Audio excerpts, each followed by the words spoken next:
It's Friday night! It's the preview show! It's the No Nay Never podcast!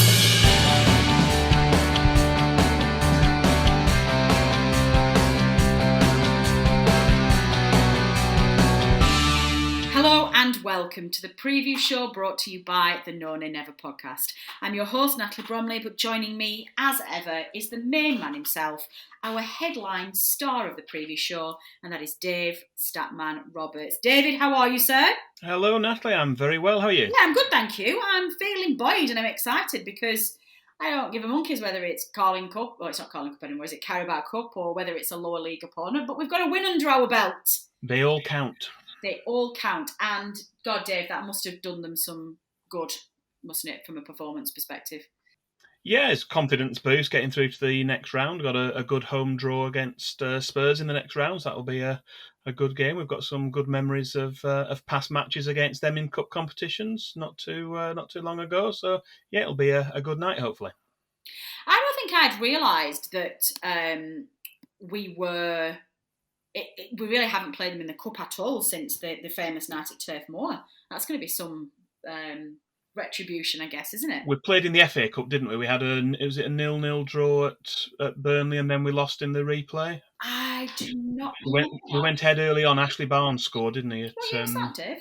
That's a good stat. 2015.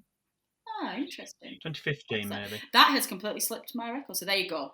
Providing stats already. And of course... Put me on the spot. Yeah, indeed. We've got a brand new hero. We now actually have the official best player in the Premier League playing in a claret and blue shirt, aren't we, Lucky? Probably. Which one? Young Cornet, obviously. Young Maxwell Cornet. We were talking... I was thinking about you, actually, when we did the analysis show at the weekend. Midweek, Dave, because Claret Tom Whittaker put out a public service announcement for everybody to go and follow Maxwell Cornet's Instagram because it's just a thing of beauty and it's hilarious. And I know you don't indulge, but seriously, if you felt like putting a stealth account and just for the sake of phoning him, it would be worth it. So I felt like I needed to pass that information on. Well, we are here again, Dave, for another preview show. The Clarets are coming away from their road to Wembley in cup glory. Yes, I am going to keep peddling that agenda, listeners. And we get back to the Premier League grind with a hope that we can get our Premier League campaign up and running. For those of you who haven't yet tuned into the analysis show, you will know we came up with our grand unified plan to get Premier League survival, which Adam Dennett, newbie, quite helpfully said we're going to win, which was not that great a plan, but they all count. But before we get into the preview show, Dave, we've got some quiz questions to give some answers to, don't we? Now, I think we just need to recap. It was the last preview show, which was the Arsenal preview show, and we set the following two questions for you. The easier of the two, and spoiler alert, guys, I didn't think either of these were easy, so I think this is a little bit of trade description here.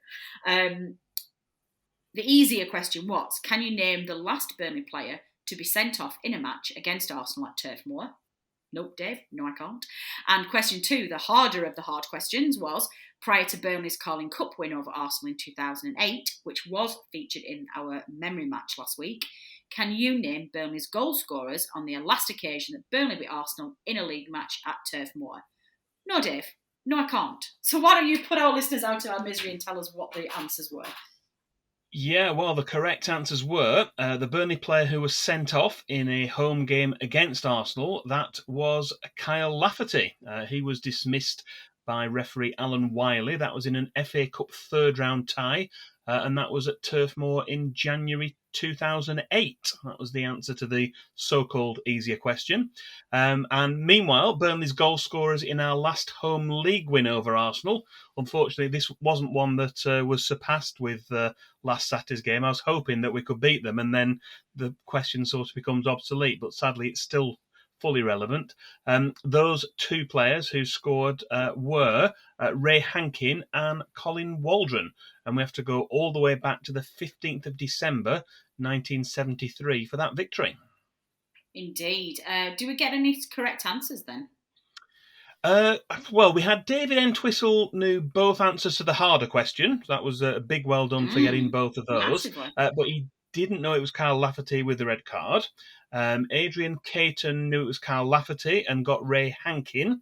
but missed out on Colin Waldron. Andrew Blythe also knew it was Kyle Lafferty for the first part, but didn't know the 2 goal scorers for part 2. And I think Jan Gedzelewski had been in touch again. He remembered the game going back to the 70s. He remembered the Ray Hankin goal, couldn't remember the second goal scorer, and didn't recall any players being sent off against Arsenal. So we didn't get a full set of anyone with the full set of answers for the quiz. We stumped all of our listeners. Well, the ones that got in touch anyway. I love how you say we stumped them, like you're dragging me into this horrible crusade to confuse our listeners, Dave. I have nothing to do with this. I couldn't name these anyway, and I'm going to put it out there that I'm super impressed that anybody who got any of those names right. Well done. Well, obviously, well done to everybody who know those answers. And please don't forget, you can play along with yet another 2-part quiz question later on in the episode. So please stay tuned. Premier League head to head. So we move on to the actual preview show section of this week's episode, and we are, of course, back on the road. It's Leicester City away, Saturday the 25th of September, 3 p.m. kickoff, not televised live in the UK. What a joy, a Saturday 3 p.m. kickoff that you can only see live. What a wonderful thing. History section, Dave, just take us up there. Why don't you start with giving us the rundown of our Premier League meetings? Yeah, well, this season we are providing you with the head-to-head record between the teams in the Premier League games, either at home or away, depending on the venue. But before I take you through our recent Premier League meetings in Leicester, I'm going to rewind a little bit back to 2002. Leicester City's brand new stadium at Filbert Way, that's close to their old ground at Filbert Street, that was opened in readiness for the 2002-2003 season.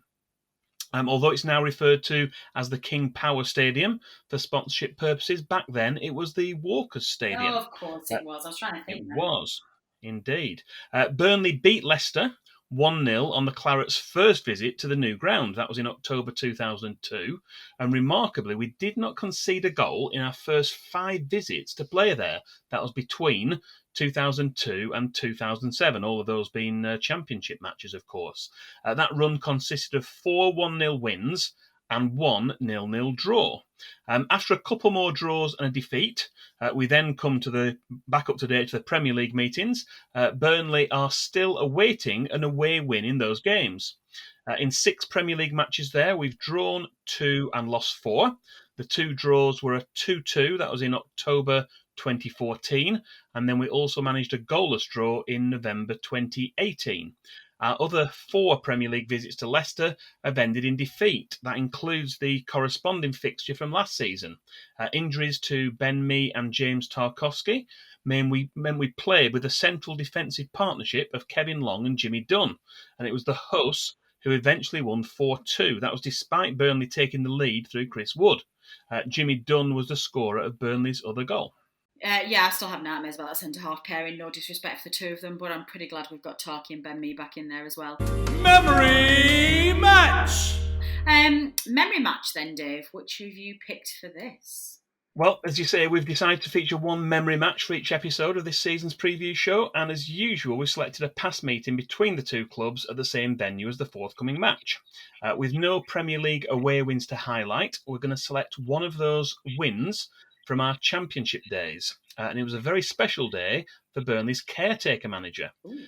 Another poor run of form culminated in a 1-0 home defeat against Hull City, and it proved to be the final match in charge for Burnley manager Steve Cotterill, who was relieved of his duties later that week. So for the weekend's trip to Leicester, Burnley were managerless. The board turned to Steve Davis, who at the time had only recently been elevated to the role of assistant manager, and he took caretaker control for the game on the Saturday. Back then, it was a regular tradition for the match ball to arrive by helicopter for the closest Leicester City home game to Remembrance Sunday. The Royal Navy helicopter landed on the pitch just before kick-off, and Navy captain Martin Westwood handed the ball to referee Clyde Penton. This was certainly an unusual spectacle, and the tradition continued for many years, but after the fatal post-match helicopter crash involving Leicester City chairman and owner Kun Vichai in October 2018, unsurprisingly, this tradition no longer takes place. There were 790 Burnley fans there to see Burnley's win back in 2007, which came thanks to a 23rd minute goal from Andy Gray, with Wade Elliott providing the assist. By the time Burnley played again, which was 2 weeks later at home to Stoke City, Owen Coyle had been appointed, and so this was Steve Davis's only match in caretaker charge of Burnley, and he maintains a perfect 100% win record in that capacity. Excellent stuff. I'm still very sad. Still feel very sad for the Leicester fans. What happened to their chairman? It was just such a horrible tragedy, and it's very, very sad. On this day. Finally, then, but carrying on. Sorry, in our history section, we're looking at what happened on this day. Take it away, Dave. This is going to be exciting. Yes, we're looking at matches played on the 25th of September in years past, and Burnley have played 21 times on that date, and those matches go all the way back to 1897. Things were looking good at the start. Burnley won all 6 of the matches played on this date, and they were all prior to World War II. Then, following away defeats at Chelsea and Arsenal in 1948 and 1954, respectively, we picked up 2 further victories, with a 2-0 home win over West Brom in 1965. That took us to the top of the First Division table. And then a 1-0 away win at Workington in the 3rd round of the League Cup in 1968. Since then, Burnley have played a further 11 times on the 25th of September. And we haven't won a single one. Between 1971 and 2018, we've managed 6 defeats and 5 draws. 2 of those draws might have been turned into wins had we converted our penalties. Both were in games at Turf Moor. Paul Cook had a spot kick saved in a 3-3 draw against Crewe in 2001. And the unthinkable happened when Graham Alexander missed from the spot. That was in a 0-0 draw with Bristol City in 2010. Yeah, can you imagine that? No, definitely not.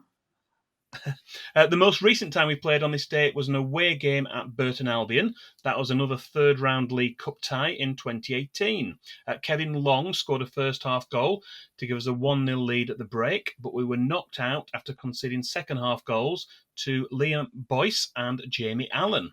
So although Burnley's overall record on 25th of September looks okay, that's played 21, won 8, drawn 5 and lost 8, it's no win in 11 in a barren spell stretching back over 50 years. So we'll be hoping to put an end to that this Saturday. Yeah, definitely. That would be very welcome.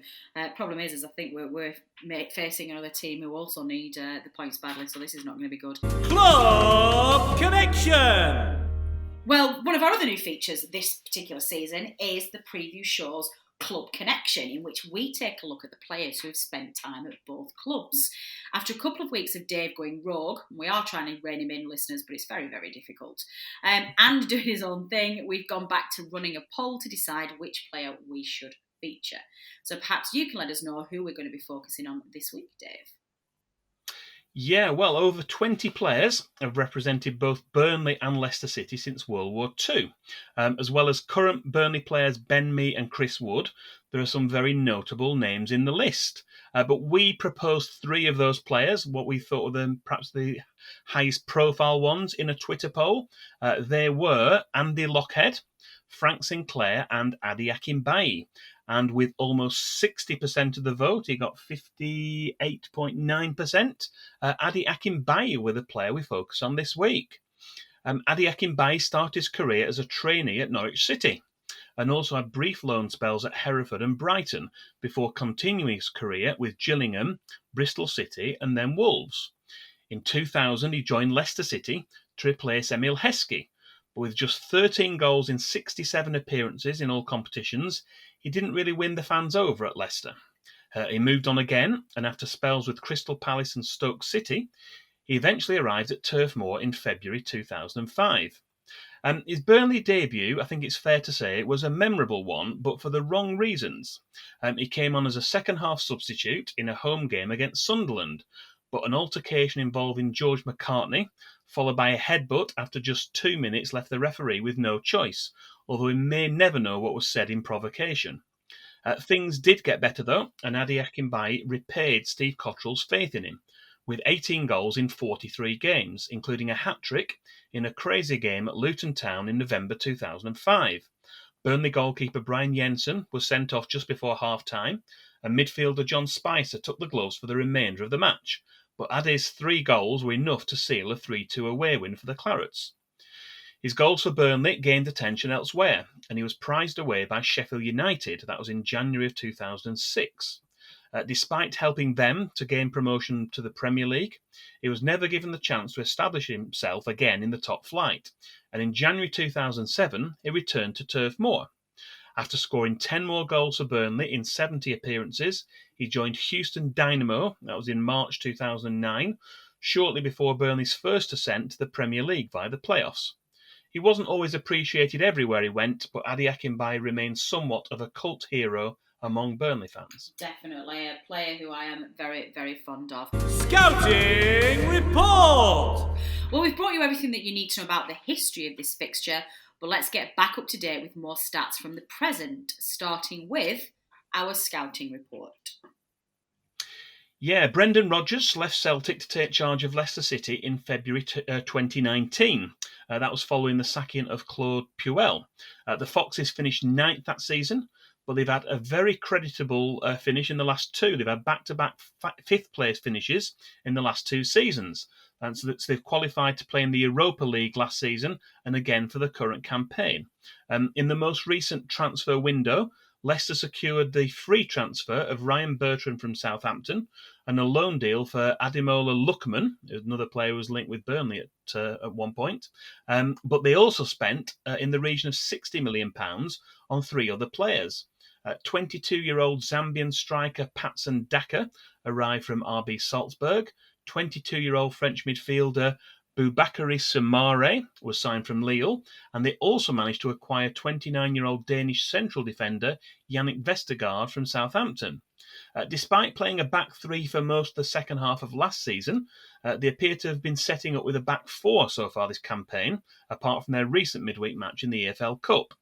In their last Premier League match, that was against Brighton, who played 4-4-2, they had Kasper Schmeichel in goal, with a back 4 consisting of Soyuncu and Vestergaard, with Pereira and Bertrand taking the full-back positions.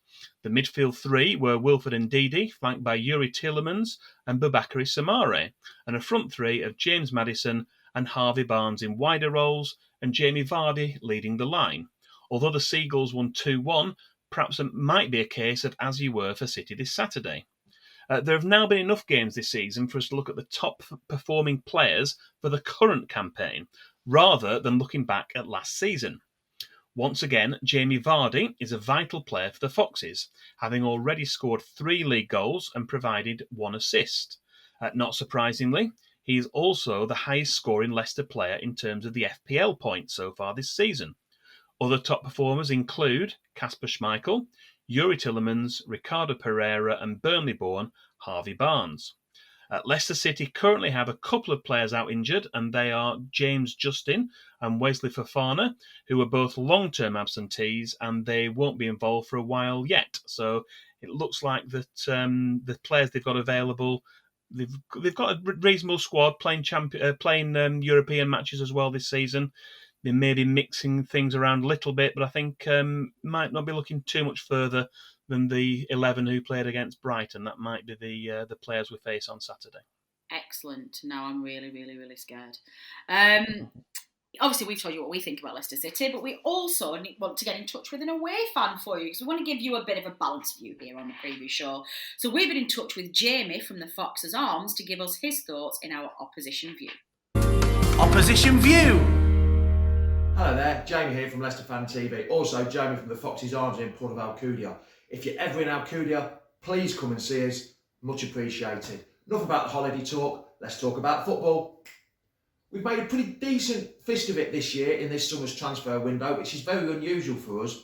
We've signed Patson Daka from RB Salzburg, scored 60 goals in 2 seasons in the Austrian League.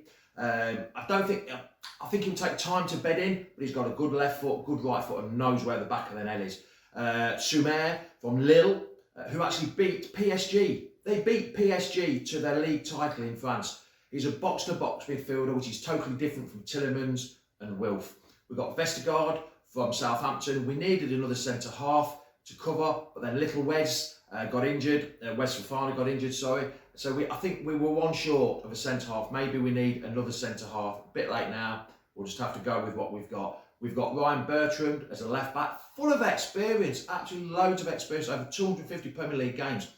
he'll give Luke Thomas a good schooling and teach him more about being a left back. We also got Luckman from RB, not Salzburg, RB Leicester. He's been at Everton, he's been at Charlton.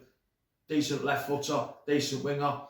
Can play in the Premiership like he showed for Fulham, was one of their top men, even though they got relegated. So I think our transfer window has been pretty damn good this year. Where do I think Leicester are going to finish? I don't think we'll be challenging for the top 4 this year. The likes of Liverpool, Chelsea, Man U, Man City, they've all strengthened big time. So I think the top 4 will be a bit too much of a push this year. I think we'll be going for another trophy, another cup trophy. We're in 3 trophies: the League Cup, Europa League and FA Cup. It'd be great to win the FA Cup again, and also we've got the Community Shield in our bank already. So I'm going for mid to 10th to 6th position, maybe pushing for Europe, but I'd love to see another trophy win.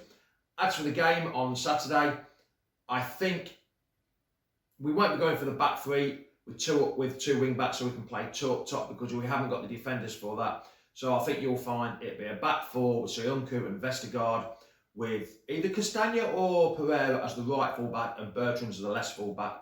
Tielemans and Wilf in the middle of midfield. You'll have Lookman and Barnes on the 2 wings, because Perez has got 1 more game left of his suspension after his sending off against West Ham. And then I think you'll have Vardy up top. And I'd love to see Nacho just behind Vardy, but I don't think that'll happen. I think that'll play Maddison, but Maddison could do with dropping because he's not been playing that well. As for the score, because we're at home, I'm going for a 3-0 home win. Cheers for watching. Thanks a lot. Come on, you Foxes. Okay, quick word back on the game, Dave, before we have a quick think about how we think the game's going to go. And that is looking at our referee, please. Who's the man in the middle? Yeah, well, Chris Kavanagh, he's been appointed to take charge of the match at Leicester City on Saturday. The first time we saw him in the middle for a Burnley match was for our 3-1 away win. That was at Brentford in the 2015-2016 promotion season. Since then, he's taken charge of another 11 of our games, all of which were in the Premier League. Overall, we've won 4, lost 4 and drawn 4 out of those 12 matches in all divisions. There has been just 1 red card is shown in those games, and that was for Everton's Ashley Williams in a match which took place at Turf Moor in March 2018. Despite the continuation of a puzzling media witch hunt, which was particularly apparent in the tabloids again prior to our match last weekend, the fact remains that Burnley have now extended their record to 98 consecutive Premier League matches without a red card. John Moss will be the video assistant referee for this weekend's game. Good stuff. Statman Dave's Stat of the Week. Well, I don't think we want to leave it there, Dave, do we? Because I know you like to treat our listeners. So why don't you delve deep into those pockets and let our listeners have our miscellaneous Stat of the Week. Yeah, for this week's stat, we're going to look at some goal-scoring exploits in recognition of a very special performance in the Carabao Cup in midfield. Jay Rodriguez scored 4 goals in a match for the second time in his Burnley career. Just over 10 years ago, in August 2011, Jay scored 4 in a 6-3 win against Burton Albion in the same competition, although that included 2 penalties, and the game also went to extra time when the score was 3-3 after 90 minutes. These are his only 2 hat-tricks for the club. There have now been 172 hat-tricks scored by 86 different Burnley players, but only 4 since Sean Dyche took over as manager. Andre Gray did it twice, and of course Chris Wood netted a first-half hat-trick at Wolves last season. Back to Jay, though, and he's now scored 59 goals across both of his spells at the club, and he's up to 32nd in our all-time list of top goal scorers. He's just overtaken David Ayres and Steve Kindon. Can Sean Dyche possibly contemplate leaving out a player who scored more goals in 90 minutes on Tuesday than we've scored in all 5 of our Premier League games combined so far this season? We'll find out. Looking ahead, there's yet another milestone coming up for Sean Dyche, but that will have to wait until our next preview show as it relates to the match against Norwich City. Good stuff. Okay, well, before we get into an in-depth analysis of what we think is going to happen on Saturday, Dave, I'm going to pose to you the same question that I asked the team in the analysis show. What's your strategy up front? Who do you play as your striker? And don't talk around the subject, make a decision, because I know you'll sit on the fence. I'd be tempted. I think just from a confidence point of view, I know the arguments are, well, yeah, it's only Rochdale we're playing, it's only a cup competition. But if you've got a player who's scored 4 goals in a game, and it wasn't like they were big chances, you look at the opportunities he got, they were making something out of nothing. The biggest chance in the game didn't fall to Jay Rodriguez. They fell to Maxwell Corney. He had the one-on-ones and could easily have scored a hat-trick himself. Jay was making goals from chances like you would get in a Premier League game. I don't think we get the other chances in a Premier League game. We wouldn't have the same amount of space. So I would be tempted to drop Ashley Barnes and play Jay up front with Chris Wood. Yeah, I think everybody's very much of the opinion now that it's time to drop Ashley Barnes. It feels very sad that we feel like we've come to a natural end of that one, but of course players don't tend to last forever. But I think he's still got a part to play in the season as maybe an impact sub or as cover, but he absolutely should not be starting any games. I'm quite clear on that now, and I want to see us evolve past that. The Arsenal game felt pretty poor, Dave, in that we were obviously very, very disappointed going in at half-time. But to me, the second half of the Arsenal game and the performance against Rochdale, it feels like we're back. It feels like that slow start's going to be over, and I kind of feel like we're going to get a result on Saturday. I'm confident. I wasn't as disappointed with the first half as I think you were. I think that there was, other than the goal, a very well taken free kick, there was very little between the two teams. Yes, we didn't create a lot, but we'd kind of kept things, other than the free kick, very tight. That gives us a platform to build on. I think if we hadn't conceded the goal, that would have changed things a little bit as well. But we've gone ahead in games, we've not won, we've gone behind in games and not been able to turn things around. We did have chances on Saturday, but we didn't really create many big chances. We had lots of shots from inside the box, but they were low quality chances. So it's going to be difficult to do that at Leicester. It's going to be a tough away game. But you look at the likes of Maxwell Cornet, what he did when he came on, also what he did in midweek. He's a player who's liable to be able to change games. He can create chances. It gives us something different, gives another attacking option. So again, it may well be very difficult for Sean Dyche to leave him out of the starting 11 on Saturday as well. Yeah, I just think we get to the point. I just think we're a better side, Dave. Even when we're struggling, I just think we're a better side than one that just loses all of the games that they're expected to lose. It's like every single season we pull out results against sides we're not supposed to, and it feels to me like we can do well this weekend. I don't know what it is. I agree with you. I think he has to play Jay from a confidence perspective. It's a worry really, because I think my preferred first two strikers are Woody and Vidra up front. I just think the team looks better when we play with Vidra in it. So I wonder whether but you've got an easy outlet there to say to Vidra, say, look, we are going to play you. You are our preferred starter.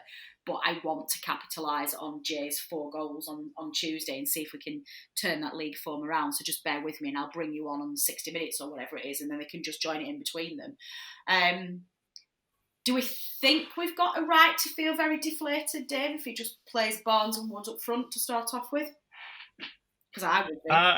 I think there might be astonishment if that's what happens, to be honest, personally. Yeah, no, I agree.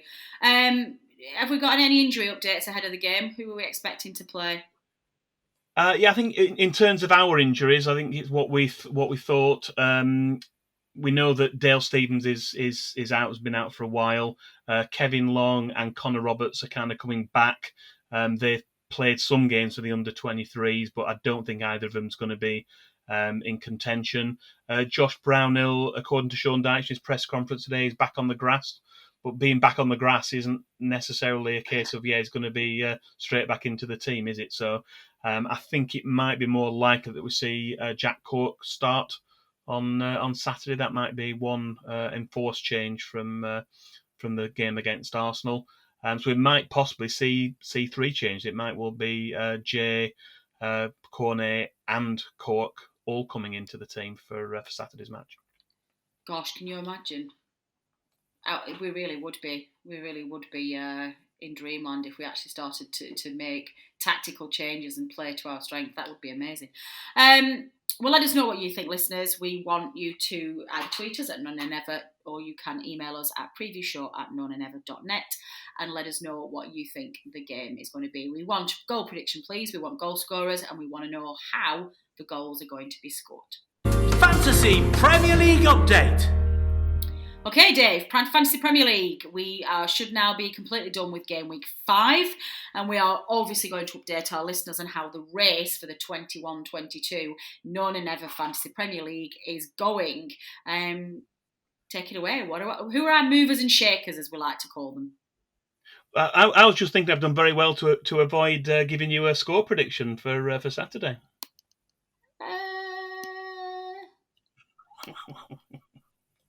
Okay. How did I miss that on the script? It wasn't in the script. Listeners, I spend all of my time shouting at Dave for going rogue, and then I just completely did it myself. Fine, what's your prediction?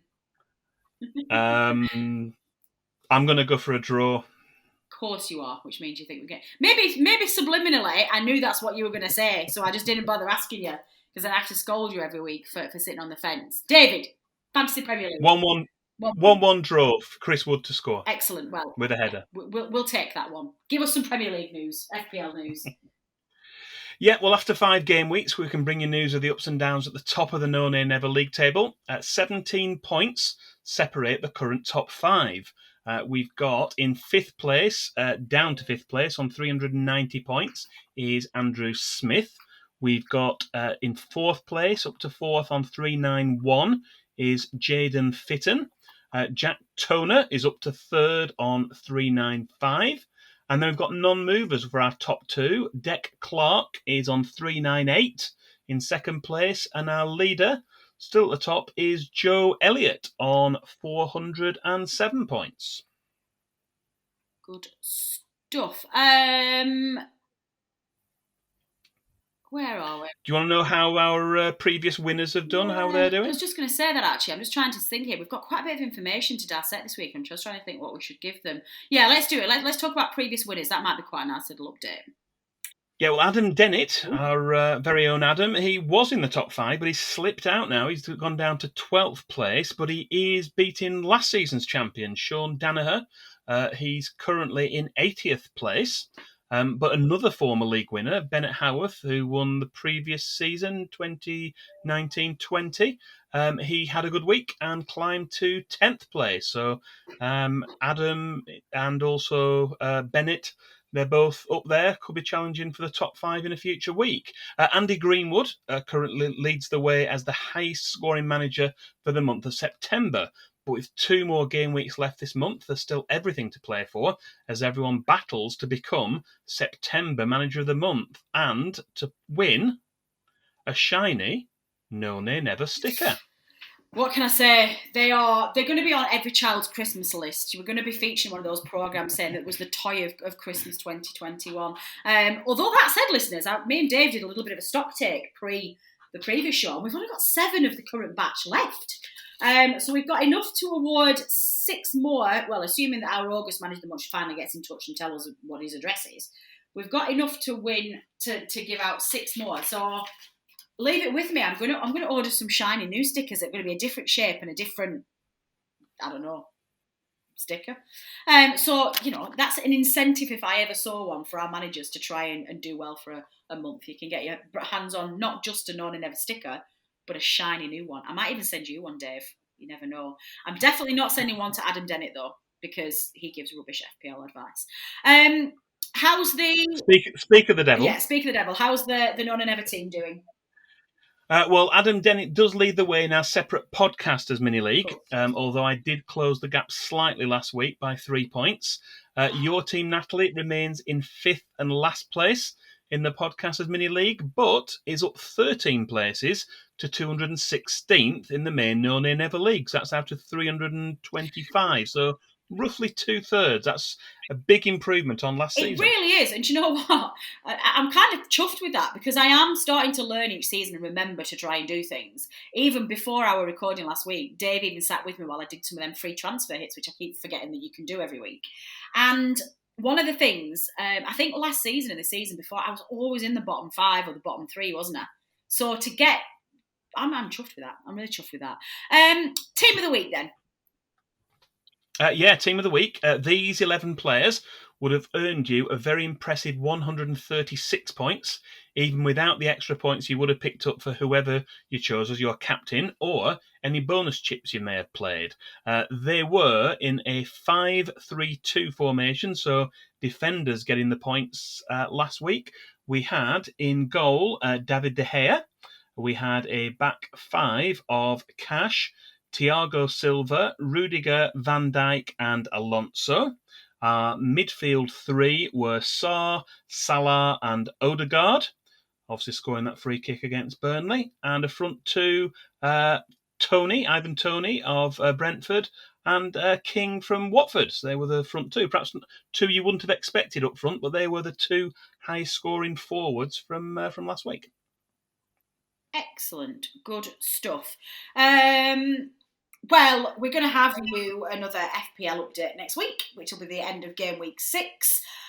So in the meantime, managers, play well, select well, use those magic little beans that you get given that I never know how to deal with. And we will see where we get to next week with our next update. Statman Dave's quiz question. And finally, Dave, before we leave, we have a new quiz question that we want to give out. So what nugget have you set our listeners now? Well, yes, we've got 2 questions, an easier one and a harder one. They're kind of related. So the first part, the easier one, is which player scored Burnley's first ever goal at Leicester's current stadium following the move from their old Filbert Street ground in 2002. So we've mentioned the run we had from 2002 to 2007. We want the name of the Burnley player who scored the first goal at what is now the King Power Stadium. Obviously, then it was the Walker Stadium. And the second bit of the question is apart from the answer to question 1, and also Andy Gray, who scored the winning goals for Burnley in away games at Leicester in 2006 and 2007, which other player has scored a winning goal for the Clarets at Leicester's current stadium? Ooh, they are tricky ones again, Dave. I thought you were trying to I think they're interchangeable. It could well be the second half is easier than the first one. I think it can. When I was looking at this, when you gave out the easy one, I was like, I don't know that. And then you give the harder one, I thought, I can probably make a guess at this. So you might have got these the wrong way around. We shall see what our listeners think of that question. So why don't you tell them how they submit their answers, please? Yeah, you can get in touch with us. You can tweet us or send us a direct message on Twitter. Doing it that way means that no one sees your answer. That's at No Nay Never on Twitter. You can email us at the dedicated preview show email address, which is previewshow, all one word, at nonaynever.net, or you can also reply to the post for this preview show on either the No Nay Never Facebook page or on YouTube, and we will reveal the correct answers at the start of our next preview show. Good stuff. I'm going to have a think about those as well, and I shall submit my answers in the usual manner, which is by telling Dave after we finish recording. Any other business then, Dave? Do we have any fixture changes? Do we have any community news? What do we need to give as public service announcements? The only thing in terms of fixtures, we now know we've got a game against Spurs. We don't know when that is exactly. We know it's the week commencing the 25th, so it's probably going to be on either the Tuesday the 26th or Wednesday the 27th. That's half-term week for anyone that's got, for most people, I think. That's between the away game at Southampton and the home game against Brentford. So it's another game to look forward to and an opportunity to get to the last 8. That would be a real achievement if we could do that. But no, nothing else from me other than that extra fixture that we've got to squeeze in. Excellent. I think the only other thing that I wanted to have a quick plug on is just a quick reminder. We've not caught up with them yet this season, and I think They've gone big time now with them being integrated in the club, so just don't need our support anymore. But a quick reminder that Burnley Women's team are doing very well, currently sitting in 7th in the league. They've got themselves 6 points after 5 games, slap bang in the middle, looking to have a really solid season. Their next home fixture is down at Accrington, and that is on Sunday the 3rd of October on a 2 p.m. kickoff. So if any of you feel like you're free that weekend and you want to go and turn up and give our girls some support, I know that they will be very grateful of that support. So that was the only thing I wanted to say, is that we just want to be keeping an eye on the Burnley ladies this season. And I know that they've gone professional now and they've come within the club's own brand. Well, not branding, they've come within the club directly, and I'm really keen for them to progress. So let's see how they go. That's it. That is all we have time for. Another preview show done and dusted, Dave. Doesn't time fly? My thanks as ever to everyone who contributed to making this preview show. To Jamie from the Foxes Arms for his opposition view. To Turf Moor Stadium announcer Dominic Walker for his specially recorded preview show announcements. To producer Matt, who hopefully will have a much easier time producing this episode that he did the analysis show on Tuesday, which was a little bit of a mess. And last, obviously, my colleague Dave Roberts, who is just a phenomenal statistician and puts a phenomenal amount of work in producing all of the data and content for this particular show. So Dave, thank you once again. It really is a fantastic product and we're very lucky to have you. Last but not least, you, the listener, for taking the time to download and listen to this podcast. Your support is very much appreciated and we would not be here without you. The team will be back on Tuesday, hopefully analysing 3 points on the board away at Leicester.